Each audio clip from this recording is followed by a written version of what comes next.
ಒಂದು ಸಾಧ್ಯತೆಗಳ ಸಾಗರ ಅಂತ ನಂಬಿಕೊಂಡಿರುವ ವ್ಯಕ್ತಿನ ಅಂತ ಸಾಧ್ಯತೆಗಳ ಸಾಗರದಲ್ಲಿ ಇವತ್ತೊಂದು ಹೊಸ ಸಾಧ್ಯತೆಯ ಅನ್ವೇಷಣೆಗೆ, ಒಂದು ಹೊಸ ಸಾಧ್ಯತೆಯ ಪ್ರಯತ್ನಕ್ಕೆ, ಒಂದು ಹೊಸ ಸಾಧ್ಯತೆಯನ್ನ ಸಾಕಾರ ಮಾಡಲಿಕ್ಕೆ ಕಾಫಿ ಅಲ್ಲ ಕಾಪಿಕು ಅನ್ನುವಂತ ಒಂದು ಪ್ರಯತ್ನಕ್ಕೆ ನಾವು ಕೈ ಹಾಕಿದ್ದೇವೆ. ಇದು ನಮ್ಮ ಕಾಫಿ ಆಗಬೇಕು, ನಮ್ಮೂರಿನ ಕಾಫಿ. ನಮ್ಮೂರಿನ ಕಾಫಿ ಜಗದಗಲ ಪಸರಿಸುವಂತ ಒಂದು ಪ್ರಯತ್ನಕ್ಕೆ, ಹಿಂದುತ್ವಕ್ಕೆ, ರಾಷ್ಟ್ರೀಯತೆಗೆ ಮತ್ತು ನಮ್ಮ ಸಂಘಟನೆ ಅಡಿಪಾಯ ಹಾಕಿರುವಂತ ಸುಳ್ಯದಿಂದ ನಾವು ಚೆನ್ನಕೇಶವನ ಆಶೀರ್ವಾದವನ್ನ ಬೇಡಿಕೊಂಡು ಈ ಕಾರ್ಯಕ್ರಮವನ್ನು ಪ್ರಾರಂಭ ಮಾಡ್ತಾ ಇದ್ದೇವೆ. ವೇದಿಕೆಯಲ್ಲಿರುವಂತ ಬಂಧುಗಳೇ, ಇದು ಅಡಕೆಗೆ ಪರ್ಯಾಯ ಕಾಫಿ ಅಲ್ಲ, ಅಡಕೆಯ ಜೊತೆ ಕಾಫಿ. ಆ ಕಾರಣಕ್ಕೆ ಇದು ಕಾಫಿಕೋ. ಇದು ಯಾರೋ ಒಬ್ರು ಮಾಡೋ ಪ್ರಯತ್ನ ಅಲ್ಲ. ಇದು NABARD, cooperative society, coffee board, 7B team, irrigation expert ಆಗಿರುವಂತಹ ಜೈನ್ ಇರಿಗೇಷನ್, ಫರ್ಟಿಲೈಸರ್ ಕಂಪನಿ ಆಗಿರುವಂತಹ ಯಾರ, ನಮ್ಮ ಪಾರ್ಟಿ ಜನಪ್ರತಿನಿಧಿಗಳು ಎಲ್ಲರೂ ಸೇರಿ ಮಾಡುವ ಪ್ರಯತ್ನ. ಆ ಕಾರಣಕ್ಕೆ ಇದು coffee. It is coffee collective, coffee cooperative. ಕಾಫಿಯನ್ನ ಒಂದು ಕ್ರೈಸಿಸ್ ನ ಸಂದರ್ಭದಲ್ಲಿ ದಕ್ಷಿಣ ಕನ್ನಡ ಜಿಲ್ಲೆಯಲ್ಲಿ ಪರಿಚಯಿಸಬೇಕು. ದಕ್ಷಿಣ ಕನ್ನಡ ಜಿಲ್ಲೆಯಲ್ಲಿ ಇದೊಂದು ಸೈಂಟಿಫಿಕ್ ಅಪ್ರೋಚ್ ನ ಮುಖಾಂತರ ಒಂದು ವ್ಯವಸ್ಥಿತವಾದ ರೀತಿಯಲ್ಲಿ ನಮ್ಮ ರೈತರಿಗೆ ಇದನ್ನು ಪರಿಚಯಿಸಬೇಕು ಮತ್ತು ಅವರಿಗೆ ವಿಶ್ವಾಸ ತುಂಬಿಸಬೇಕು ಅನ್ನುವ ದೃಷ್ಟಿಯಿಂದ ಈ ಪ್ರಯತ್ನ ಇವತ್ತು ನಮ್ಮ ಸುಳ್ಯದಿಂದ ಪ್ರಾರಂಭ ಆಗ್ತಾ ಇದೆ. ಬಂಧುಗಳಿಗೆ, ಈ ನೆಲದಲ್ಲಿ ಜೈ ಜವಾನ್ ಜೈ ಕಿಸಾನ್ ಅನ್ನುವಂತ ಒಂದು ಮಾತು ಕಳೆದ ಹಲವಾರು ವರ್ಷದಿಂದ ನಾವು ಕೇಳಿಕೊಂಡು ಬಂದಿದ್ದೇವೆ.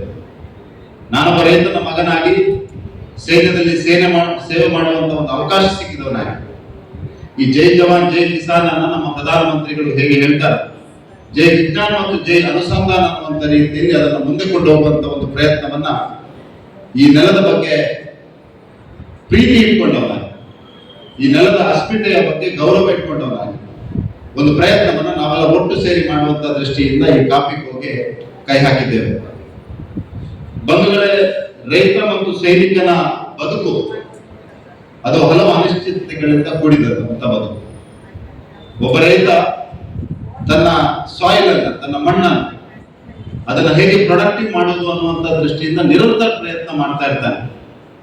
ಆದ್ರೆ ತುಂಬಾ ಸಲ ಅವನಿಂದ ಮೀರಿದ ವಿಷಯಗಳಿಂದಾಗಿ ಅದನ್ನ ಪ್ರೊಡಕ್ಟಿವ್ ಮಾಡಿದ್ರು ಅದರಿಂದ ಪ್ರೊಡಕ್ಟಿವಿಟಿ ತೆಗೆಯುವಂತ ಅವಕಾಶ ಸಿಗೋದಿಲ್ಲ. ಅದೇ ರೀತಿ ಒಬ್ಬ ಸೈನಿಕನ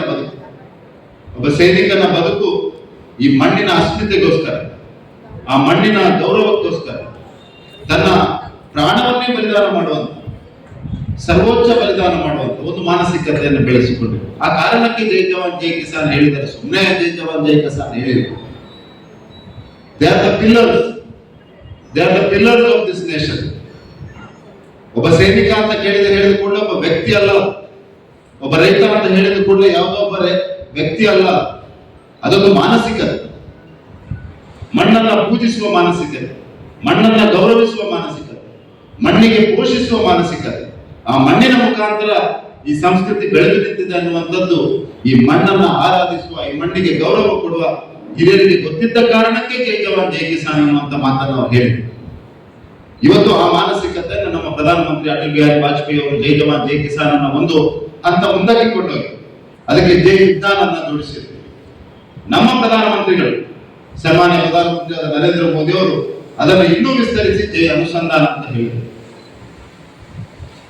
ಅದು ಇವತ್ತು ಸೈನ್ಸ್ ಅಂಡ್ ಟೆಕ್ನಾಲಜಿಯ ಮುಖಾಂತರ ರೈತನಿಗೆ ಬೆಂಬಲವಾಗಿ ನಿಲ್ಲಬೇಕು. ಸೈನ್ಸ್ ಅಂಡ್ ಟೆಕ್ನಾಲಜಿಯ ಮುಖಾಂತರ ಆ ಜವಾನಿಗೆ ಬೆಂಬಲವಾಗಿ ನಿಲ್ಲಬೇಕು.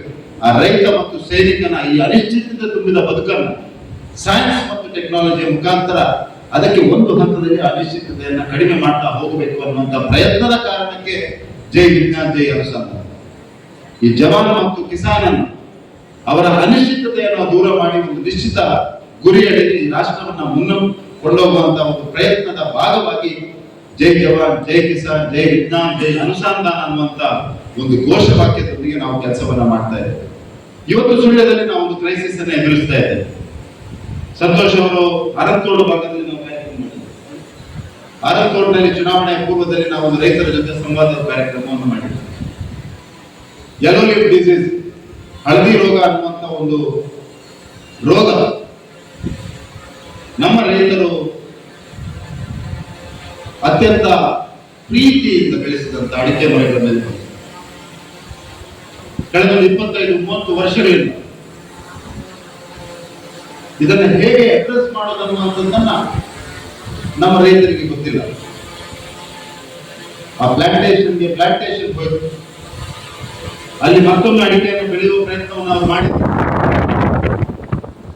ಆದ್ರೆ ಆ ಮಣ್ಣು ಅಡಿಕೆಗೆ ಸಾಥ್ ಕೊಡ್ತಾ ಇದೆ. ಹಳದಿ ರೋಗದ ಈ ಸಮಸ್ಯೆ ಹೆಚ್ಚು ಕಡಿಮೆ ಒಂದು 10 ಗ್ರಾಮಗಳಲ್ಲಿ ಸಿವಿಯರ್ ಆಗಿ ಪ್ಲಾಂಟೇಶನ್ ಟು ಪ್ಲಾಂಟೇಶನ್ ಹೋಗಿದೆ. ನಾನು ಕೆಲವೊಂದು ಗ್ರಾಮಗಳಿಗೆ ಹೋಗಿದ್ದೇನೆ. ಆ ತೋಟವನ್ನು ನೋಡುವಾಗ ಕರಡು ಬಿತ್ತು ಬರ್ತದೆ. ಆ ರೈತ ಅಷ್ಟು ಕಷ್ಟಪಟ್ಟು ಬೆಳೆದಂತ ಬೆಳೆ. ತುಂಬಾ ಸಲ ಏನಾಗ್ತದೆ, ರೈತರಿಗೆ ಅಡಿಕೆ ಬೆಳೆದು ಪರ್ಯಾಯ ಯೋಚನೆ ಮಾಡುವಂತ ಅವಕಾಶ ಸಿಗೋದಿಲ್ಲ, ಪರ್ಯಾಯ ಯೋಚನೆ ಮಾಡುವಂತ ಧೈರ್ಯ ಇರೋದಿಲ್ಲ, ಆ ವಿಶ್ವಾಸ ಇರೋದಿಲ್ಲ. ಆ ಕಾರಣಕ್ಕೆ ನಿಮ್ಮೆಲ್ಲರನ್ನ ನಾನು ವೇದಿಕೆಯಲ್ಲಿ ಕೂರಿಸಿದ್ದೇನೆ. ನಮ್ಮ ರೈತ ಅವರಿಗೆ ನೀವು ಸ್ವಲ್ಪ ಸಾಥ್ ಕೊಟ್ಟರೆ ಸರ್, ಸ್ವಲ್ಪ ಉಳಿದದನ್ನು ಅವನೇ ಮಾಡ್ಕೊಂಡು ಹೋಗ್ತಾರೆ. ನಮ್ಮ ದಕ್ಷಿಣ ಕನ್ನಡ ಜಿಲ್ಲೆಯ ಜನ ನಾವು ಸ್ವಾಭಿಮಾನಿಗಳು, ನಾವು ಸ್ವಾವಲಂಬಿಗಳು. ನಮಗೆ ಬೇಕಿರೋದು ಸ್ವಲ್ಪ ವಿಶ್ವಾಸ. ಆ ಕೆಲಸವನ್ನ ನೀವು ಮಾಡಿದ್ರೆ ನಮ್ಮ ರೈತರು, ನಮ್ಮ ಜನ ಸ್ವಾತಂತ್ರ್ಯದ ನಂತರ ಪ್ರತಿಯೊಂದು ಕ್ರೈಸಿಸ್ ಅನ್ನು ಕೂಡ ನಾವು ಅಪರ್ಚುನಿಟಿಯಾಗಿ ಬದಲಾವಣೆ ಮಾಡಿದ್ದೇವೆ. ಈ ಜಿಲ್ಲೆಯಲ್ಲಿ ಅಡಿಕೆಗೆ ಬೆಲೆ ಕಡಿಮೆ ಇರುವಂತಹ ಸಂದರ್ಭದಲ್ಲಿ ನಾವು ಕ್ಯಾಪ್ ಅನ್ನುವಂತ ಒಂದು ಸಂಸ್ಥೆಯನ್ನು ಹುಟ್ಟಿ ಹಾಕಿದಂತ ಧೀಮಂತ ವ್ಯಕ್ತಿತ್ವವುಳ್ಳಂತ ಜನ ನಮ್ಮ ಜಿಲ್ಲೆಯವರು. ನಮ್ಮ ಜಿಲ್ಲೆಯ ಜನ ಭೂಮಿಯನ್ನು ಕಳ್ಕೊಂಡಾಗ, ಶಿಕ್ಷಣ ಇಲ್ಲದಂತಹ ಸಂದರ್ಭದಲ್ಲಿ, ಇಲ್ಲಿ ಅವಕಾಶಗಳ ಕೊರತೆ ಇದ್ದಂತಹ ಸಂದರ್ಭದಲ್ಲಿ ನಾವು ಸರ್ಕಾರಕ್ಕೆ ಕೈ ಹಾಚಲಿಲ್ಲ. ನಾವು ಮುಂಬೈ, ಬೆಂಗಳೂರು, ದುಬೈಗೆ ಹೋಗಿ ಉದ್ಯಮವನ್ನ ಕಟ್ಟಿ ಉದ್ಯಮಶೀಲರಾಗಿ ನಾವು ಮಾತ್ರ ಅಲ್ಲ, ಇಡೀ ದೇಶಕ್ಕೆ, ಇಡೀ ವಿಶ್ವಕ್ಕೆ ಒಂದು ಮಾದರಿಯನ್ನು ಸೃಷ್ಟಿಸಿದ್ದೇವೆ. ಹೇಗೆ ಹೋಟೆಲ್ ಉದ್ಯಮವನ್ನು ಕಟ್ಟಬಹುದು, ಹೇಗೆ ಹೋಟೆಲ್ ಉದ್ಯಮದ ಮುಖಾಂತರ ಸಾವಿರಾರು ಜನರ ಬದುಕು ಕಟ್ಟಬಹುದು ಅನ್ನುವಂಥದ್ದನ್ನ ತೋರಿಸಿಕೊಟ್ಟಂತ ಜನ ನಮ್ಮ ಜಿಲ್ಲೆಯ ಜನ. ಆ ಕಾರಣಕ್ಕೆ ಈ ಜನರ ಮೇಲೆ ನಮಗೆ ವಿಶ್ವಾಸ ಇದೆ, ನಮ್ಮ ಜಿಲ್ಲೆಯ ಜನರ ಮೇಲೆ ವಿಶ್ವಾಸ ಇದೆ. ಆ ಕಾರಣಕ್ಕೆ ಈ ಜಿಲ್ಲೆಯನ್ನು ನಾನು ಸಾಧ್ಯತೆಗಳ ಸಾಗರ ಅಂತ ಹೇಳ್ತೇನೆ. It is an ocean of possibilities. ಇಲ್ಲಿ ಹಲವು ಸಾಧ್ಯತೆಗಳಿದೆ, ಹಲವು ಪಾಸಿಬಿಲಿಟೀಸ್ ಇದೆ. ಸ್ವಲ್ಪ ಬೆಂಬಲ, ಸ್ವಲ್ಪ ಒಗ್ಗೂಡುವಿಕೆ, ಸಮಾಜದ ಜೋಡಣೆ, ನಿಮ್ಮಂತ ದೊಡ್ಡ ವ್ಯಕ್ತಿಗಳ ಸಹಕಾರ ನಮ್ಮ ರೈತರಿಗೆ ಸಿಕ್ಕಿದೆ. ನಾವು ಗುರಿಯನ್ನು ತಲುಪುವಲ್ಲಿ ಸಹಕಾರಿ ಆಗ್ತದೆ ಅನ್ನುವಂತ ಮಾತಿನ ಈ ಸಂದರ್ಭದಲ್ಲಿ ಹೇಳಲಿಕ್ಕೆ ಬಯಸ್ತಾ ಇದ್ದೇನೆ. ಇಲ್ಲಿ ಸೇರಿರುವಂತಹ ಎಲ್ಲ ಬಂಧುಗಳಲ್ಲಿ ನಾನು ಈ ಸಂದರ್ಭದಲ್ಲಿ ಹಳದಿ ರೋಗದ ಬಗ್ಗೆ ನನ್ನ ಕಮಿಟ್ಮೆಂಟ್ ಅತ್ಯಂತ ಸ್ಪಷ್ಟವಾಗಿದೆ ಅನ್ನುವಂಥದ್ದನ್ನು ಈ ಸಂದರ್ಭದಲ್ಲಿ ಹೇಳಲಿಕ್ಕೆ ಬಯಸ್ತಾ ಇದ್ದೇನೆ. ನಾನು ಹಳದಿ ರೋಗದ ವಿಷಯದಲ್ಲಿ ಕಳೆದ 1 ವರ್ಷದಿಂದ ಕೇಂದ್ರದ ಕೃಷಿ ಸಚಿವರನ್ನ ನಿರಂತರವಾಗಿ ಬೆನ್ನು ಹಿಡಿದು ಎಲ್ಲ ಅಡಿಕೆ ಬೆಳೆಗಾರರ ಪ್ರದೇಶದ ಸಂಸದರು, ನಮ್ಮ ಜಿಲ್ಲೆಯ, ನಮ್ಮ ರಾಜ್ಯದ ಕೇಂದ್ರದಲ್ಲಿ ಪ್ರತಿನಿಧಿಸಿರುವಂತಹ ಎಲ್ಲ ಸಚಿವರನ್ನ ಸೇರಿಸಿಕೊಂಡು ಇತ್ತೀಚೆಗೆ ಒಂದು ಹೈ ಲೆವೆಲ್ ಮೀಟಿಂಗ್ ಅನ್ನು ಮಾಡಿದ್ರು. ಪ್ರಾಯಶಃ ಅಡಿಕೆ ದೃಷ್ಟಿಯಿಂದ ಇಷ್ಟೊಂದು ಹೈ ಲೆವೆಲ್ ಮೀಟಿಂಗ್ ಆಗಲಿಲ್ಲ ಅನ್ನುವಂಥದ್ದನ್ನ ಸಚಿವರೇ ಹೇಳಿದರು. ಕೇಂದ್ರದ ಕೃಷಿ ಸಚಿವರು, ನಮ್ಮ ಸಚಿವರಾದಂತಹ ಪ್ರಹ್ಲಾದ್ ಜೋಶಿ ಅವರು, ಸೋಮಣ್ಣ ಅವರು, ಕುಮಾರಸ್ವಾಮಿ ಅವರು, ಸಂಸದರಾದಂತಹ ಕೋಟ ಶ್ರೀನಿವಾಸ ಪೂಜಾರಿ ಅವರು, ವಿಶ್ವೇಶ್ವರ ಹೆಗಡೆ ಕಾಗೇರಿ ಅವರು, ಬಿ.ವೈ. ರಾಘವೇಂದ್ರ ಅವರು, ಯದುವೀರ್ ಅವರು, ಗೋವಿಂದ ಕಾರಜೋಳ ಅವರು, ಪ್ರಭಾ ಮಲ್ಲಿಕಾರ್ಜುನ್ ಅವರು, ಇಲಾಖೆಯ ಎಲ್ಲ ಅಧಿಕಾರಿಗಳು, ಹಾರ್ಟಿಕಲ್ಚರ್, ಅಗ್ರಿಕಲ್ಚರ್, ಸೈಂಟಿಸ್ಟ್ಗಳು ಎಲ್ಲರೂ ಸೇರಿಕೊಂಡು ನಡೆದಂತಹ ಒಂದು ಸಭೆ. ಆ ಸಭೆಯಲ್ಲಿ ಹಲವು ವಿಷಯಗಳನ್ನು ನಾವು ಚರ್ಚೆ ಮಾಡಿದ್ವಿ. ಆದ್ರೆ ನಮಗೆ ಸಂಬಂಧಪಟ್ಟ ಯೆಲ್ಲೋ ಲೀಫ್ ಡಿಸೀಸ್ ನ ಬಗ್ಗೆ ನಾನು ಈ ಸಂದರ್ಭದಲ್ಲಿ ಹೇಳಿಕ್ಕೆ ಬಯಸ್ತಾ ಇದ್ದೇನೆ. ನಾನೇ ನೇರವಾಗಿ ಆ ವಿಷಯವನ್ನು ಪ್ರಸ್ತಾಪ ಮಾಡಿದೆ. ತುಂಬಾ ಸಲ ಏನಾಗ್ತದೆ ಅಂದ್ರೆ ದೆಹಲಿಯಲ್ಲಿ ಕೂತ್ಕೊಂಡಂತ ಅಧಿಕಾರಿಗಳು ಅಡಿಕೆ ಅವರ ಪ್ರಯಾರಿಟಿ ಲಿಸ್ಟ್ ಅಲ್ಲಿ ಬಿಟ್ಟಾಗಲಿಕ್ಕೆ ಸಾಧ್ಯವೇ ಇಲ್ಲ. ಅಡಿಕೆ ಬೆಳೆ ಪ್ರಾಯಶಃ ಅವರ ಲಿಸ್ಟ್ ನಲ್ಲಿ ಕೆಳಗಡೆ ಇರ್ತದೆ. ಆ ಕಾರಣಕ್ಕೆ ಅಡಿಕೆ ಬಗ್ಗೆ ಅವರಿಗೆ ಅರ್ಥ ಆಗೋದು ಕಷ್ಟ. ಆ ಕಾರಣಕ್ಕೆ ಎಲ್ಲೋ ಕೂತ್ಕೊಂಡು ನಾವು ನಮ್ಮ ಅಡಿಕೆಯನ್ನು ಕ್ಯಾನ್ಸರ್ ಅಂತ ಹೇಳ್ತಾರೆ. ಯಾರೋ ಕೂತ್ಕೊಂಡವ ಎಲ್ಲೋ ಕೂತ್ಕೊಂಡವ, ಹೇಗೆ ನಮ್ಮ ಕಂಬಳದ ಮುಖಾಂತರ ಪ್ರಾಣಿಗಳಿಗೆ ಹಿಂಸೆ ಆಗ್ತದೆ ಅಂತ ಪೇಟ ಹೇಳ್ತದ, ಅದೇ ರೀತಿ ಅಡಿಕೆ ಕ್ಯಾನ್ಸರ್ಸ್ ಅಂತ ಹೇಳ್ತಾರೆ. ನಮ್ಮ ಸಂಸ್ಕೃತಿಯ ಭಾಗ ಇದು. ಅಡಿಕೆಯನ್ನ ತಿಂದು ಬೆಳೆದವರು ನಾವು, ಅಡಿಕೆಯನ್ನ ಪೂಜಿಸಿದವರು ನಾವು, ಅಡಿಕೆಯಲ್ಲಿ ಭಗವಂತನನ್ನ ಕಂಡವರು ನಾವು. ನಮ್ಮ ಸಂಸ್ಕೃತಿ ನಾಶ ಮಾಡುವಂತ ಪ್ರಯತ್ನ ಅನ್ನುವಂಥದ್ದನ್ನ ನಮ್ಮ ಸಚಿವರಿಗೆ ಅತ್ಯಂತ ಸ್ಪಷ್ಟವಾಗಿ ಹೇಳಿದ್ದೇನೆ. ಮತ್ತು ಸುದೈವವಶ ಸಚಿವರು ಕೂಡ ಅದೇ ಸಾಂಸ್ಕೃತಿಕ ಹಿನ್ನೆಲೆಯಿಂದ ಬರುವವರಾಗಿರೋದ್ರಿಂದ ಈ ಮಾತು ಅವರಿಗೆ ಅರ್ಥ ಆಯ್ತು ಅನ್ನುವಂಥದ್ದನ್ನು ಕೂಡ ಈ ಸಂದರ್ಭದಲ್ಲಿ ಹೇಳಲಿಕ್ಕೆ ಬಯಸ್ತಾ ಇದ್ದೇನೆ. ಯೆಲ್ಲೋ ಲಿವ್ ಡಿಸೀಸ್ ನ ಬಗ್ಗೆ, ಯೆಲ್ಲೋ ಲಿವ್ ಡಿಸೀಸ್ ಬಂದ್ರೆ ಕೇವಲ ಕ್ರಾಪ್ ಹೋಗೋದಲ್ಲ, ಪ್ಲಾಂಟೇಶನ್ ಹೋಗ್ತದೆ, ಮತ್ತೆ ಬೆಳೆಯಲಿಕ್ಕೆ ಆಗೋದಿಲ್ಲ ಅನ್ನುವಂಥ ಮಾತನ್ನ ಹೇಳುವಂತ ಸಂದರ್ಭದಲ್ಲಿ ಇದನ್ನ ಹಲವು ಆಯಾಮಗಳಲ್ಲಿ ಈ ವಿಷಯವನ್ನ ಅಡ್ರೆಸ್ ಮಾಡಬೇಕು. ಒಂದು ಟೈಮ್ ಬೌಂಡ್ ರೀತಿಯಲ್ಲಿ ಇದಕ್ಕೆ ರಿಸರ್ಚ್ ಆಗಬೇಕು ಅನ್ನುವಂಥದ್ದನ್ನ ಒತ್ತಿ ಹೇಳಿದ್ವಿ ಮತ್ತು ಸಚಿವರು ಕೂಡ ಅದನ್ನ ಅತ್ಯಂತ ಗಂಭೀರವಾಗಿ ಅಧಿಕಾರಿಗಳಿಗೆ ಹೇಳುವಂತ ಕೆಲಸವನ್ನು ಮಾಡಿ, ಯಾವುದೋ ಒಂದು ಪ್ರಾಜೆಕ್ಟ್ ರೀತಿಯಲ್ಲಿ ಅಲ್ಲ, ಒಂದು ಟೈಮ್ ಬೌಂಡ್ ರೀತಿಯಲ್ಲಿ ಈ ಹಳದಿ ರೋಗ ಯಾವ ಕಾರಣದಿಂದ ಬರ್ತದೆ ಮತ್ತು ಆ ಕಾರಣಕ್ಕೆ ಸೈಂಟಿಫಿಕಲಿ ಏನು ಉತ್ತರವನ್ನು ಕೊಡಬಹುದು ಅನ್ನುವಂಥದ್ದನ್ನ ಅತ್ಯಂತ ಸ್ಪಷ್ಟವಾಗಿ ಒಂದು ಟರ್ಮ್ಸ್ ಆಫ್ ರೆಫರೆನ್ಸ್ ಇಟ್ಟು ಮಾಡಬೇಕನ್ನುವಂಥದ್ದನ್ನ ಕೃಷಿ ಸಚಿವರು ಅಧಿಕಾರಿಗಳಿಗೆ ಸೂಚನೆಯನ್ನ ನೀಡಿದ್ದಾರೆ.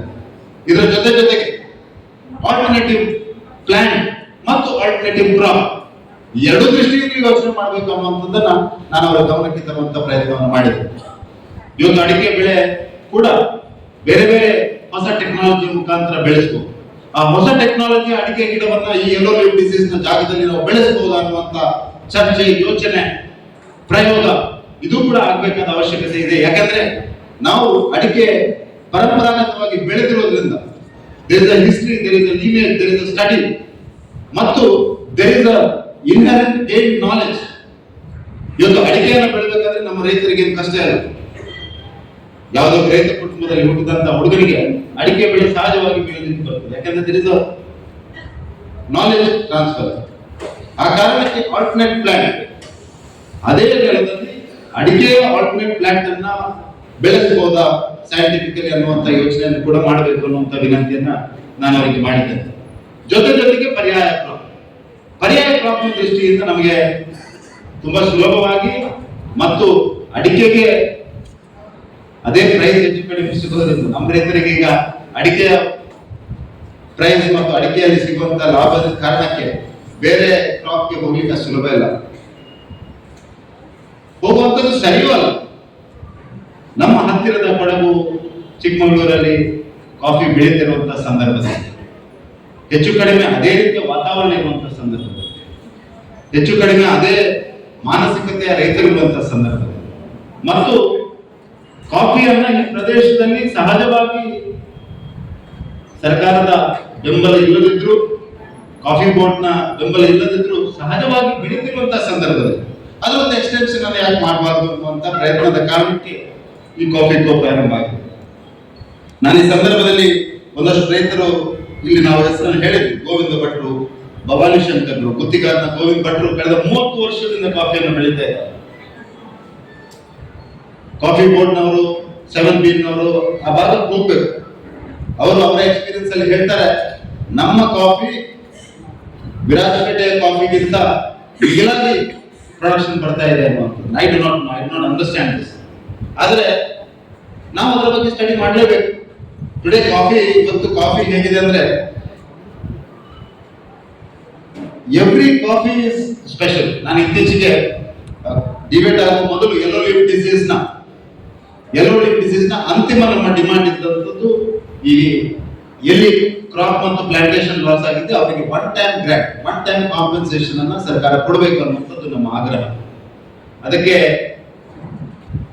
ಈ ಎಲ್ಲ ವಿಷಯಗಳನ್ನ ಸಚಿವರಿಗೆ ತಿಳಿಸಿದ ನಂತರ ಅವರು ನಾನು ಅತ್ಯಂತ ಶೀಘ್ರದಲ್ಲಿ ಯೆಲ್ಲೋ ಲಿವ್ ಡಿಸೀಸ್ ಬಾಧಿತ ಪ್ರದೇಶಗಳಿಗೆ ನಾನು ಖುದ್ದು ಬಂದು ಅಧಿಕಾರಿಗಳನ್ನ ಕರ್ಕೊಂಡು ಬಂದು ಆ ಎಲ್ಲ ಸರ್ವೆ ಅನ್ನ ಮಾಡಿ ಅಲ್ಲಿಗೆ ಕಾಂಪನ್ಸೇಷನ್ ಅನ್ನ ಹೇಗೆ ಕೊಡಬಹುದು ಅನ್ನುವಂತ ದೃಷ್ಟಿಯಿಂದ ಖಂಡಿತವಾಗಿಯೂ ಕಮಿಟೆಡ್ ಅನ್ನುವಂತ ಮಾತನ್ನು ಕೂಡ ಈ ಸಂದರ್ಭದಲ್ಲಿ ಹೇಳಿದ್ದಾರೆ ಅಂತ ಅತ್ಯಂತ ಸಂತೋಷದಿಂದ ನಾನು ಸಂದರ್ಭದಲ್ಲಿ ಹೇಳಿಕೆ ಬಯಸ್ತಾ ಇದ್ದೇನೆ. ಅದು ನನಗೆ ಗೊತ್ತಿದೆ, ಇದನ್ನ ಬೆನ್ನು ಬಿಡದೆ ಅವರ ಬೆನ್ನಿಗೆ ಬೀಳಬೇಕು ಮತ್ತು ಅವರನ್ನ ಇಲ್ಲಿ ಕರೆತರುವಂತ ಕೆಲಸವನ್ನು ನಾನು ಖಂಡಿತವಾಗಿಯೂ ಮಾಡ್ತೇನೆ ಅನ್ನುವಂಥದ್ದನ್ನು ಕೂಡ ಈ ಸಂದರ್ಭದಲ್ಲಿ ಹೇಳಲಿಕ್ಕೆ ಬಯಸ್ತಾ ಇದ್ದೇನೆ.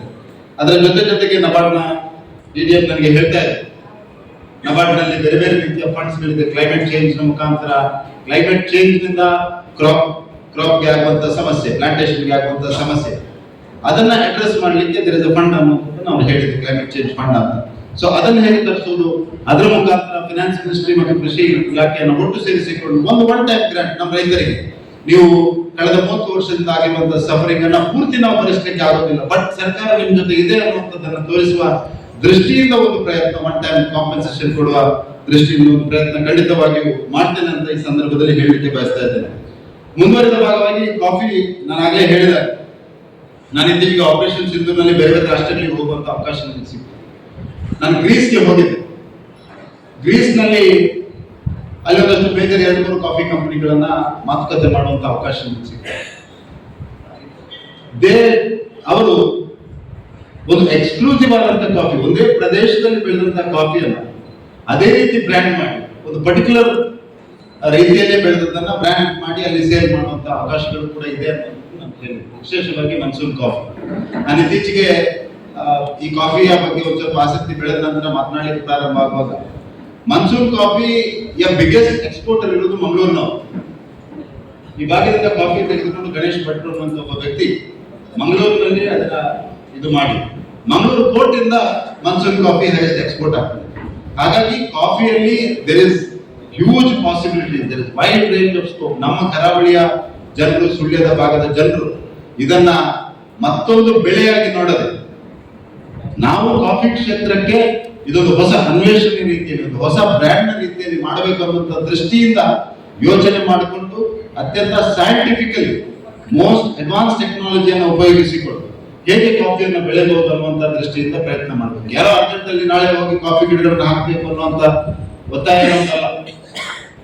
It has to be a very conscious effort, ಒಂದು ಯೋಚನಾ ಬದ್ಧ ರೀತಿಯಲ್ಲಿ ಕಾಫಿಯನ್ನು ಬೆಳೆಸುವಂಥದ್ದು. ಅದಕ್ಕೆ technology partners, institutional support, financial support, chemical fertiliser ದೃಷ್ಟಿಯಿಂದ ಹೇಗೆ, ಈ ರೀತಿ ಒಂದು ಅಮೂಲಾಗ್ರವಾಗಿ ಯೋಚನೆ ಮಾಡಿಕೊಂಡು ನಮ್ಮ ಕೋಆಪರೇಟಿವ್ ಸೊಸೈಟಿಗಳನ್ನು ಉಪಯೋಗಿಸಿಕೊಂಡು ಮಾಡಬೇಕು ಅನ್ನುವಂಥ ಪ್ರಯತ್ನದ ಭಾಗವಾಗಿ ಈ ಕಾಫಿ ಇದೆ. ಇದನ್ನು ಮುಂದಿನ ದಿವಸಗಳಲ್ಲಿ ಇನ್ಸ್ಟಿಟ್ಯೂಷನಲ್ ಸ್ವರೂಪ ಕೊಡುವ ದೃಷ್ಟಿಯಿಂದ ಆಯಾ ಭಾಗದ ಕೋಆಪರೇಟಿವ್ ಸೊಸೈಟಿಗಳಿಗೆ ಹೇಗೆ 7B ಜೊತೆ ನಾವು ಲಿಂಕ್ ಮಾಡಿಕೊಂಡು ನಮ್ಮ ರೈತರಿಗೆ ಅವಶ್ಯಕತೆ ಇದ್ರೆ ಅಲ್ಲಿ ಒಂದು ಪಾಯಿಂಟ್ ಆಫ್ ಕಾಂಟ್ಯಾಕ್ಟ್ ಅನ್ನು ಉಪಯೋಗಿಸಿಕೊಂಡು ನಾವು ಹೇಗೆ ಅದನ್ನ ಮಾಡಬಹುದು ಅನ್ನುವಂಥ ದೃಷ್ಟಿಯಿಂದ ಒಂದು ಪ್ರಯತ್ನವನ್ನು ನಾವು ಖಂಡಿತವಾಗಿಯೂ ಮಾಡ್ತೇವೆ ಅಂತ ಈ ಸಂದರ್ಭದಲ್ಲಿ ಹೇಳಲಿಕ್ಕೆ ಬಯಸ್ತಾ ಇದ್ದೀನಿ. ಇದರ ಜೊತೆಗೆ ನಾನು ತುಂಬಾ ವಿಷಯಗಳಿದೆ, ಸಮಯ ಜಾಸ್ತಿ ಆಗ್ತದೆ. ಕೊನೆಗೆ ನಾನು ಒಂದಷ್ಟು ಡಿಮಾಂಡ್ಗಳನ್ನು ನಮ್ಮ ಕಾಫಿ ಬೋರ್ಡ್ನ ಅಧ್ಯಕ್ಷರ ಜೊತೆ ಮಾಡಲೇಬೇಕಾದಂತ ಜವಾಬ್ದಾರಿ ನಂದಿದೆ. ಸರ್, ನಿಮ್ಮಿಂದ ನಮಗೆ ತುಂಬಾ ಅಪೇಕ್ಷೆಗಳಿದೆ. ನಾವು ದಕ್ಷಿಣ ಕನ್ನಡ ಜಿಲ್ಲೆಯ ಜನರು ಯಾವತ್ತೂ ನಿಮ್ಮ ಋಣವನ್ನ ಮರೆಯಲಿಕ್ಕೆ ಸಾಧ್ಯ ಇಲ್ಲ. ನೀವು ನಮಗೆ ಸಹಕಾರವನ್ನು ಕೊಟ್ಟಿದೆ. ಆ ರೀತಿಯಾದಂತಹ ಜನರು ನಾವು ದಕ್ಷಿಣ ಕನ್ನಡ ಜಿಲ್ಲೆಯನ್ನ ಈಗಾಗಲೇ ಬೆಳ್ತಂಗಡಿಯ 11 ಗ್ರಾಮಗಳನ್ನ ನೀವು ಕಾಫಿ ಬೋರ್ಡ್ನ ವ್ಯಾಪ್ತಿಯೊಳಗೆ ತಂದಿದ್ದೀರಿ. ನನ್ನ ವಿನಂತಿ, ಬೆಳ್ತಂಗಡಿ, ದಕ್ಷಿಣ ಪುತ್ತೂರು, ಕಡಬ ಮತ್ತು ಸುಳ್ಯ ಈ 4 ತಾಲೂಕುಗಳನ್ನ ನೀವು ಕಾಫಿ ಬೋರ್ಡ್ನ ಇನ್ಸ್ಟಿಟ್ಯೂಷನಲ್ ಸಪೋರ್ಟ್ ದೃಷ್ಟಿಯಿಂದ, ಒಂದು ಮಾನ್ಯತೆ ಕೊಡುವ ದೃಷ್ಟಿಯಿಂದ, ಒಂದು ಅಫಿಲಿಯೇಟ್ ಮಾಡುವ ದೃಷ್ಟಿಯಿಂದ, ಯಾವ ರೀತಿ ಅಂತ ಗೊತ್ತಿಲ್ಲ, ಅದನ್ನು ನೀವು ಮಾಡಬೇಕು. We are not seeking any financial support. We are not seeking any financial support. ನಮ್ಮ ಕೋಆಪರೇಟಿವ್ಸ್ ಅತ್ಯಂತ ಸಕ್ಷಮವಾಗಿದೆ ಅದಕ್ಕೆ ಸಪೋರ್ಟ್ ಮಾಡುವಂತ ದೃಷ್ಟಿ, ಅದನ್ನು ನಾವು ಉಳಿದ ಕಡೆಯಿಂದ ಮಾಡ್ತೇವೆ. ಬಟ್ ಕಾಫಿ ಬೋರ್ಡ್ ಒಂದು ಮಾನ್ಯತೆ ಕೊಡಬೇಕು ನಮ್ಮ ರೈತರಿಗೆ. ನೀವು ಬೆಳೆದಂತ ಕಾಫಿ ಬೋರ್ಡ್ ನ ಮಾನ್ಯತೆಯ ಕಾಫಿ ಅಂತ ಹೇಳಿದ್ರೆ ಪ್ರಾಯಶಃ ಅದಕ್ಕಿಂತ ದೊಡ್ಡ ವಿಶ್ವಾಸ ನಮ್ಮ ರೈತರಿಗೆ ಇನ್ನೊಂದಿಲ್ಲ. ಆ ಕಾರಣಕ್ಕೆ ಪ್ರಾಯಶಃ ದಿನೇಶ್ ಸಾಹೇಬ್ ಇರುವಂತಹ ಸಂದರ್ಭದಲ್ಲಿ ಇದಾಗಬೇಕು. ನಿಮ್ಮ ನೇತೃತ್ವದಲ್ಲಿ ದಕ್ಷಿಣ ಕನ್ನಡ ಜಿಲ್ಲೆಯಲ್ಲಿ ಒಂದು ಹೊಸ ಕ್ರಾಂತಿ ಆಯಿತು, ಒಂದು ಇತಿಹಾಸವನ್ನು ಬರೆದೇವು ಅನ್ನುವಂಥದ್ದು ಕೂಡ ಸಮಾಜಕ್ಕೆ ಹೋಗ್ಬೇಕು, ನಮ್ಮ ಸಂಘಟನೆಗೆ ಹೋಗ್ಬೇಕು ಮತ್ತು ಈ ದೇಶಕ್ಕೆ ಹೋಗ್ಬೇಕು ಅನ್ನೋಂಥ ವಿನಂತಿ ನಾನು ಕೈ ಮುಗಿದು ನಮ್ಮ ರೈತರ ಪರವಾಗಿ ನಿಮ್ಮಲ್ಲಿ ಮಾಡ್ತಾ ಇದ್ದೇನೆ. ಯಾಕಂದ್ರೆ ಇದೊಂದು ಕ್ರೈಸಿಸ್ ನ ಸಂದರ್ಭದಲ್ಲಿ, ಯೆಲ್ಲೋ ಲಿವ್ ಡಿಸೀಸ್ ನ ಕ್ರೈಸಿಸ್ ನ ಕಾರಣಕ್ಕೆ ನಾವು ಈ ಪ್ರಯತ್ನವನ್ನ ಮಾಡ್ತಾ ಇದ್ದೇವೆ. ಯೆಲ್ಲೋ ಲಿವ್ ಡಿಸೀಸ್ ನ ಕ್ರೈಸಿಸ್ ನ ಕಾರಣಕ್ಕೆ ನಾವು ನಿಮ್ಮೆಲ್ಲರನ್ನ ಇಲ್ಲಿ ಕರೆದಿದ್ದೇವೆ, ನಿಮ್ಮೆಲ್ಲರಲ್ಲಿ ವಿನಂತಿಯನ್ನ ಮಾಡ್ತಾ ಇದ್ದೇವೆ. ನಮ್ಮ ರೈತರಿಗೆ ಸಹಕಾರಿಯಾಗಿ ನಿಲ್ಲಿ, ನಮ್ಮ ರೈತರ ಹಿಂದೆ ನಿಮ್ಮ ಕೈ ಇದೆ ಅನ್ನುವಂಥದ್ದು ಸಾಕು. ಅಷ್ಟು ಮಾತ್ರ ವಿನಂತಿಯನ್ನ ನಾನು ಕಾಫಿ ಬೋರ್ಡ್ನ ಅಧ್ಯಕ್ಷರಿಗೆ ಮತ್ತು ಇಲ್ಲಿರುವಂತ ಎಲ್ಲರಿಗೆ ಕೈ ಮುಗಿದು ವಿನಂತಿಯನ್ನ ಈ ಸಂದರ್ಭದಲ್ಲಿ ಮಾಡ್ತಾ ಇದ್ದೇನೆ. ಮುಂದಿನ ದಿವಸಗಳಲ್ಲಿ ನಿಮ್ಮ ಹತ್ರ CCCRA ಇದೆ, ಆ ರಿಸರ್ಚ್ ಇನ್ಸ್ಟಿಟ್ಯೂಟ್ ಅಲ್ಲಿ ಈ ಭಾಗದ ಈ ಭಾಗದಲ್ಲಿ ಬೆಳೆಯಬಲ್ಲಂತ ಕಾಫಿಯ ಒಂದು ಅನ್ವೇಷಣೆಯನ್ನ ಮಾಡಬಹುದು ಅನ್ನುವಂಥ ದೃಷ್ಟಿಯಿಂದಲೂ ಯೋಚನೆಯನ್ನ ಮಾಡಬೇಕು ಅನ್ನುವಂಥ ವಿನಂತಿಯನ್ನು ಈ ಸಂದರ್ಭದಲ್ಲಿ ನಾನು ಮಾಡ್ತಾ ಇದ್ದೇನೆ. 7B ಟೀಮ್ನ ಎಲ್ಲ ಸದಸ್ಯರಿಗೆ ನನ್ನ ವಿನಂತಿ, ನಮ್ಮ ಜಿಲ್ಲೆಯ ರೈತರಿಗೆ ಯಾರ್ಯಾರಿಗೆ ಟ್ರೈನಿಂಗ್ ಬೇಕು ಅನ್ನುವಂಥ ಆಸಕ್ತಿಯಿಂದ ಮುಂದೆ ಬರ್ತಾರೆ ಅವರಿಗೆ ಒಂದು ಸ್ಪೆಷಲ್ ವೇಕೆನ್ಸಿಯನ್ನು ಕೊಟ್ಟು ಅದನ್ನು ಮಾಡಬೇಕು ಅನ್ನೋಂಥ ವಿನಂತಿಯನ್ನ ಕೂಡ ಮಾಡ್ತಾ ಇದ್ದೇನೆ. ಒಂದು ರಿಸಲ್ಟ್ ಆಗಿ ನಮಗೆ ಸೀಟ್ಗಳನ್ನು ಕೊಟ್ಟರೆ ನಮ್ಮ ರೈತರನ್ನು ನಮ್ಮ ಕೋಆಪರೇಟಿವ್ ಸೊಸೈಟಿಯ ಮುಖಾಂತರ ಅವರನ್ನ ಕಳಿಸಿ ಅವರಿಗೆ ಆ ಟ್ರೈನಿಂಗ್ ಅನ್ನು ಕೊಡುವಂತ ಕೆಲಸವನ್ನು ಕೂಡ ನಾವು ಮಾಡ್ತೇವೆ ಅಂತ ಈ ಸಂದರ್ಭದಲ್ಲಿ ಹೇಳಲಿಕ್ಕೆ ಬಯಸ್ತಾ ಇದ್ದೇನೆ. ಈ ಸಂದರ್ಭದಲ್ಲಿ ನಾನು ವಿಶೇಷವಾಗಿ ಕಾಫಿ ಕೋನ ಪ್ರಯತ್ನ ನಮ್ಮ FPOನ ಅಧ್ಯಕ್ಷರಾದಂಥ ವೀರಪ್ಪ ಗೌಡರು ಮತ್ತು ದಕ್ಷಿಣ ಕನ್ನಡ ಜಿಲ್ಲೆಯ ಕಾಫಿ ಬೆಳೆಗಾರರ ಒಕ್ಕೂಟದ ಅಜಿತ್ ಕುಮಾರ್ ಲೇ ಅವರಿಗೂ ನಾನು ವಿಶೇಷವಾಗಿ ಅಭಿನಂದನೆಗಳನ್ನ ಸಲ್ಲಿಸ್ತಾ ಇದ್ದೇನೆ. ನೀವು ನಾವು ಎಲ್ಲ ಒಟ್ಟು ಸೇರಿ ಕಾಫಿ ಕೋ ಅಂದ್ರೆ ಕಾಫಿ ಕಲೆಕ್ಟಿವ್, ಕಾಫಿ ಕೋ ಅಂದ್ರೆ ಕಾಫಿ ಕೋಆಪರೇಟಿವ್, ಕಾಫಿ ಕೋ ಅಂದ್ರೆ ನಾವೆಲ್ಲ ಒಂದಾಗಿ ಒಟ್ಟಾಗಿ ಸೇರಿ ಈ ರೈತರ ಸಮಸ್ಯೆಗೆ ಉತ್ತರವನ್ನು ಹುಡುಕುವ ಮತ್ತು ದಕ್ಷಿಣ ಕನ್ನಡ ಜಿಲ್ಲೆಯ ಪಾಸಿಬಿಲಿಟೀಸ್ ಅನ್ನ ಅನ್ವೇಷಣೆ ಮಾಡುವಂತ ದಕ್ಷಿಣ ಕನ್ನಡ ಮುಖಾಂತರ ಇದು ಕುಡ್ಲದ ಕಾಪಿಗೆ ಅದು ಸುಳ್ಯದ ಕಾಪಿಗೆ ಅದು ನಮ್ಮ ಕಾಪಿಗೆ ಅಂತ ಮಂತ್ರಂಚಿನ ಒಂದು ಖಾತರಿಯನ್ನು ಮಂತ್ರಂಚಿನ ಅವಶ್ಯಕತೆ ಸಂದರ್ಭದಲ್ಲಿ ಹೇಳಲಿಕ್ಕೆ ಬಯಸ್ತಾ ಇದ್ದೇನೆ. ಮುಂದಿನ ದಿವಸಗಳಲ್ಲಿ ನಾವೆಲ್ಲ ಒಂದು ಕನಸನ್ನು ಕಾಣುವ ದಕ್ಷಿಣ ಕನ್ನಡ ಜಿಲ್ಲೆಯಲ್ಲಿ ಅಡಿಕೆಗೆ ಪರ್ಯಾಯ ಕಾಪಿ ಅಲ್ಲ, ಅಡಿಕೆ ಜೊತೆ ಕಾಪಿ ಅನ್ನುವಂಥದ್ದನ್ನ ಮತ್ತೆ ಮತ್ತೆ ನಿಮಗೆ ನೆನಪಿಸಲಿಕ್ಕೆ ಬಯಸ್ತಾ ಇದ್ದೇನೆ. ಕಾಪಿಯ ಜೊತೆಗೆ ಕಾಳು ಮೆಣಸು, ಕಾಪಿಯ ಜೊತೆಗೆ ಏಲಕ್ಕಿ, ಅಡಿಕೆಯ ಜೊತೆಗೆ ಕಾಪಿ, ಈ ರೀತಿ ಆಗುವಂತ ಪ್ರಯತ್ನವನ್ನ ನಾವು ಮಾಡಬೇಕು. ದಕ್ಷಿಣ ಕನ್ನಡ ಜಿಲ್ಲೆ ಹೇಗೆ ಬೇರೆಲ್ಲ ವಿಷಯಗಳಲ್ಲೂ ಒಂದು ಹೊಸ ಮಾದರಿಯನ್ನ ಸೃಷ್ಟಿಸಿದೆಯಾ, ಇವತ್ತು ಪ್ರೈವೇಟ್ ಎಜುಕೇಶನ್ ಅಲ್ಲಿ ದಕ್ಷಿಣ ಕನ್ನಡ ಜಿಲ್ಲೆ ಒಂದು ಮಾದರಿ, ಆಸ್ಪತ್ರೆಗಳಲ್ಲಿ ದಕ್ಷಿಣ ಕನ್ನಡ ಜಿಲ್ಲೆ ಒಂದು ಮಾದರಿ, ನಮ್ಮ ಜಿಲ್ಲೆಯಲ್ಲಿ ಎಲ್ಲ ಚಿಕ್ಕಮಗಳೂರು ಕೊಡಗಿನ ವಿದ್ಯಾರ್ಥಿಗಳು ಬಂದು ಇಲ್ಲಿ ಕಲಿತಾ ಇದ್ದಾರೆ. ಹಾಗಾಗಿ ನಿಮಗೂ ನಮ್ಮ ಋಣ ಇದೆ. ಹಾಗಾಗಿ ನಮ್ಮ ಇಲ್ಲಿ ಕಾಫಿಯನ್ನು ಬೆಳೆಸುವಲ್ಲಿ ನಿಮ್ಮ ಸಹಕಾರ ನಮಗೆ ಬೇಕು. ಒಂದು ವಿಶೇಷವಾದ ಪ್ರಯತ್ನವನ್ನು ಮಾಡಿ ಹೇಗೆ ಅರಕು ಕಾಫಿ ಆಂಧ್ರ ಪ್ರದೇಶದಲ್ಲಿ ಬೆಳೆದು ಇವತ್ತು ಒಂದು ಬ್ಯಾಗಿಗೆ 1,25,000 ಇದೆ ಅಂತ ಹೇಳ್ತಾರೆ, 1,25,000 ಪರ್ ಬ್ಯಾಗ್ ಅರಕು ಕಾಫಿ. ಅದೇ ರೀತಿಯ ಕಾಫಿ ನಮ್ಮ ಭಾಗದ ಕಾಫಿ ಕೂಡ ಆಗ್ಬೇಕು. ಹಾಗಾಗಿ ನಾನೆಲ್ಲ ರೈತರಲ್ಲಿ ಕೈ ಮುಗಿದು ವಿನಂತಿಯನ್ನು ಮಾಡೋದು, ಅವಸರ ಮಾಡಿ ಮಾಡೋದು ಬೇಡ. ಇದನ್ನ ಸ್ಟಡಿ ಮಾಡಿ ಅತ್ಯಂತ ಸೈಂಟಿಫಿಕ್ ಅಪ್ರೋಚ್ ಮುಖಾಂತರ ಟೆಕ್ನಾಲಜಿಯನ್ನು ಉಪಯೋಗಿಸಿಕೊಂಡು ಕಾಫಿ ಬೆಳೆಯನ್ನು ಮಾಡಬೇಕು. ಬೇಕಾಬಿಟ್ಟಿ ಮಾಡಿ ನಾಳೆ ಕಳ್ಕೊಳ್ಳುವ ಸ್ಥಿತಿ ಆಗಬಾರದು ಅನ್ನುವಂಥ ವಿನಂತಿಯನ್ನು ಕೂಡ ನಾವು ಮಾಡ್ತೇವೆ. Let us go slow, let us go study, but ಒಂದು ಸ್ಪಷ್ಟವಾದ ಗುರಿಯನ್ನು ಇಟ್ಕೊಂಡು ದಕ್ಷಿಣ ಕನ್ನಡ ಜಿಲ್ಲೆಯಲ್ಲಿ ಕಾಫಿಯ ಮುಖಾಂತರ ಒಂದು ಕ್ರಾಂತಿ ಆಗಲಿ ಅಂತ ಆಶಿಸ್ತಾ, ಇದಕ್ಕೆ ತುಳುನಾಡಿನ ದೈವದೇವರ ಆಶೀರ್ವಾದ ಇರಲಿ ಅಂತ ಪ್ರಾರ್ಥನೆಯನ್ನು ಮಾಡ್ತಾ ತಮಗೆಲ್ಲರಿಗೂ ಶುಭಾಶಯಗಳನ್ನು ಸಲ್ಲಿಸ್ತಾ ನಮ್ಮ ಪ್ರಧಾನಮಂತ್ರಿಗಳ ಘೋಷವಾಕ್ಯವಾದಂತ ಜೈ ಜವಾನ್, ಜೈ ಕಿಸಾನ್, ಜೈ ವಿಜ್ಞಾನ್ ಮತ್ತು ಜೈ ಅನುಸಂಧಾನ ಒಂದು ಅರ್ಥಪೂರ್ಣ ರೀತಿಯಲ್ಲಿ ಪ್ರಧಾನಮಂತ್ರಿಗಳೇ ಇನ್ನೊಂದು 2 ವರ್ಷ ಕಳೆದ ನಂತರ ನೆನಪಿಸುವ ರೀತಿಯಲ್ಲಿ, ಜಗತ್ತಿಗೆ ಹೇಳುವ ರೀತಿಯಲ್ಲಿ, ದೇಶಕ್ಕೆ ಹೇಳುವ ರೀತಿಯಲ್ಲಿ ಒಂದು ಮಾದರಿ ಕೃಷಿಯನ್ನ ದಕ್ಷಿಣ ಕನ್ನಡ ಜಿಲ್ಲೆಯಲ್ಲಿ ಮಾಡೋಣ ಅಂತ ಹೇಳ್ತಾ ತಮಗೆಲ್ಲರಿಗೂ ವಂದಿಸ್ತಾ ನನ್ನ ಮಾತನ್ನು ಮುಗಿಸ್ತಾ ಇದ್ದೇನೆ. ಜೈ ಹಿಂದ್. ದಕ್ಷಿಣ ಕನ್ನಡದಲ್ಲಿ ಕಾಫಿ ಕೃಷಿ ಉತ್ತೇಜಿಸಲು ವಿನೂತನ ಪ್ರಯತ್ನದ ಸಲುವಾಗಿ ಕಾಫಿ ಕೋ ಎನ್ನುವ ಕಾರ್ಯಕ್ರಮಕ್ಕೆ ಉದ್ಘಾಟನೆಯನ್ನು ಮಾಡಿ ಚಾಲನೆಯನ್ನು ನೀಡಿದಂತಹ ಅಡಿಕೆ ಬೆಳೆಗೆ ಕಾಫಿ